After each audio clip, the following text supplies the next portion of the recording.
Hello everyone, welcome back to my channel. This is Vishalakshi. ఈరోజు నేను మీకు నేతి బొబ్బట్ల రెసిపీ చెప్తానండి. దివాళీ స్పెషల్ అనమాట. దీనికోసం మనం ఒక గ్లాస్ తీసుకుంటున్నాను. ఈ గ్లాస్తో 1 గ్లాస్ శనగపప్పు బాగా వాష్ చేసుకుని 1 గంట నానబెట్టేసుకోండి. అండ్ తర్వాత ఒక గిన్నె తీసుకొని ఇప్పుడు పిండి కలుపుకుందాం.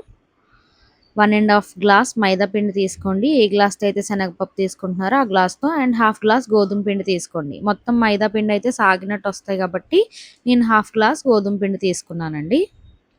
చూస్తున్నారు కదా, ఒకసారి మిక్స్ చేసుకొని ఇందులో 2 టేబుల్ స్పూన్స్ నెయ్యి యాడ్ చేసుకోండి. నెయ్యి యాడ్ చేసుకొని కొంచెం పసుపు వేసుకోండి. ఇది ఆప్షనల్. నేను కొంచెం ఫొటోస్లో బాగా పడతాయని వేసుకుంటున్నాను, హోటల్ స్టైల్ లాగా. అండ్ చూస్తున్నారు కదా, కొంచెం తగినంత సాల్ట్ వేసుకొని బాగా మిక్స్ చేసుకోండి.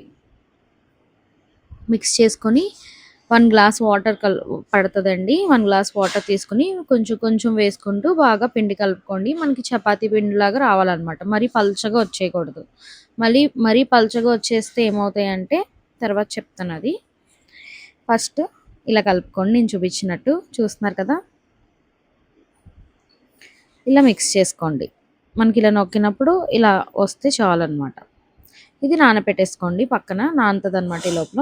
ఇప్పుడు మనం ముందు శనగపప్పు నానపెట్టుకున్నాం కదండి, అది కుక్కర్ పెట్టేసుకుందాం.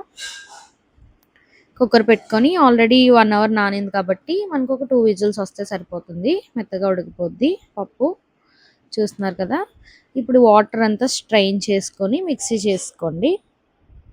మిక్సీ జార్లో వేసుకొని ఇలా మెత్తగా పేస్ట్లా చేసుకోండి.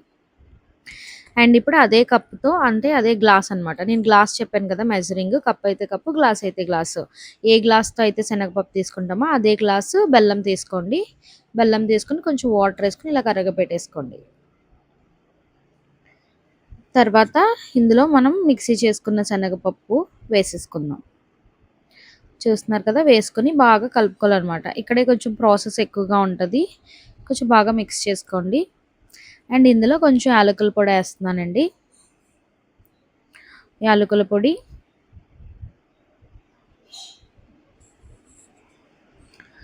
అండ్ నెయ్యి కూడా యాడ్ చేస్తాను ఇందులో, కొంచెం మనకు త్వరగా దగ్గర పడడానికి అనమాట. టేస్ట్ కూడా చాలా బాగుంటుంది. చూస్తున్నారు కదా, మనం చేసిన డవ్వు ఇలా రావాలి స్టఫింగ్. చూసారా, ఇలా ఉండయింది. చల్లారాక ఇలా అవుతుంది అనమాట. అండ్ ఇప్పుడు మనం ముందుగా కలిపి పెట్టుకున్న మైదా పిండిది ఉంది కదండి, ఇది ఒకసారి మిక్స్ చేసుకోండి. చేసుకొని మనం ఏ సైజులో అయితే ఉండలు తీసుకున్నామో అదే సైజులో ఈ స్టఫింగ్ కూడా తీసుకోవాలి. శనగపప్పుది చూపిస్తాను చూడండి. చూసారా, సేమ్ సైజులో ఉన్నది. ఇప్పుడు బటర్ పేపర్ తీసుకొని నెయ్యి రాసుకొని ఫుల్గా, అండ్ డవ్ తీసుకొని ఇందులో ఇలా పెట్టుకోండి నేను చూపిస్తున్నట్టు. నేను ఇందాక ఎందుకు పలుచగా కలుపుకోకూడదు అన్నానంటే, మనకి ఇలా మనం బటర్ షీట్ వాడుతున్నాం కాబట్టి మనం బాగా పలుచగా చేసుకుంటే షీట్కి అంటుకుపోద్ది అనమాట, రాదు. మనం ఇలా కొంచెం గట్టిగా కలుపుకుంటే చాలా బాగా వస్తాయి. చూడండి, నెక్స్ట్ది ఇంకా క్లియర్గా చూపిస్తాను. ఇలా తీసుకొని మనం పెనం మీద కొంచెం నెయ్యి రాసుకొని బొబ్బట్టు వేసుకోవడమే. చాలా బాగా వస్తాయండి. చల్లారేక చాలా సాఫ్ట్గా కూడా ఉంటాయి. తప్పకుండా ట్రై చేయండి ఇలాగా. 2 వైపులా నెయ్యి వేసుకొని బాగా కాల్చుకోండి. టేస్ట్ చాలా బాగుంటుంది గీ వేసుకుంటే. అండ్ ఇంకొక పేపర్ చూపిస్తున్నాను కదండి, ఇంకొకసారి చూడండి నేను ఎలా చేస్తున్నానో. అలాగే స్టఫింగ్ పెట్టుకొని క్లోజ్ చేసుకొని, ఆల్రెడీ బటర్ షీట్ మీద కొంచెం గీ అప్లై చేశాను. ఇది ఇలా ప్రెస్ చేసుకొని మళ్ళీ గీ అప్లై చేసుకొని షీట్ పెట్టండి. చూడండి ఎంత బాగా వస్తున్నాయి. ఇలా తిప్పుకుంటూ మీరు అడ్జస్ట్ చేసుకుంటూ కూడా చేసుకోవచ్చు, చాలా బాగా వస్తాయి. మీ ఎదురుగుండానే చేస్తాను చూడండి, షీట్ నుండి మనకి ఎంత ఈజీగా సెపరేట్ అయిపోయిందో.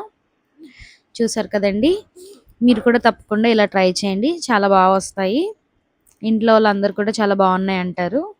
పిల్లలు కూడా బాగా తింటారు, పెద్దవాళ్ళు కూడా తింటారు అనమాట. ఇదే నెయ్యి వేసుకొని 2 వైపులా కాల్చుకొని పక్కకు తీసుకోవడమే. చూడండి ఎంత సాఫ్ట్గా ఉన్నాయి బొబ్బట్లు. ఫోల్డ్ అయితే ఫోల్డ్ అయిపోతాయి, చాలా సాఫ్ట్గా వస్తాయి. మీరు కూడా ట్రై చేయండి. ఈ రెసిపీ మీకు నచ్చినట్లయితే please like, share and subscribe my channel అండి. సబ్స్క్రైబ్ చేసుకోవడం మర్చిపోకండి, తప్పకుండా సబ్స్క్రైబ్ చేసుకోండి. థ్యాంక్ యూ ఫర్ వాచింగ్ అండి.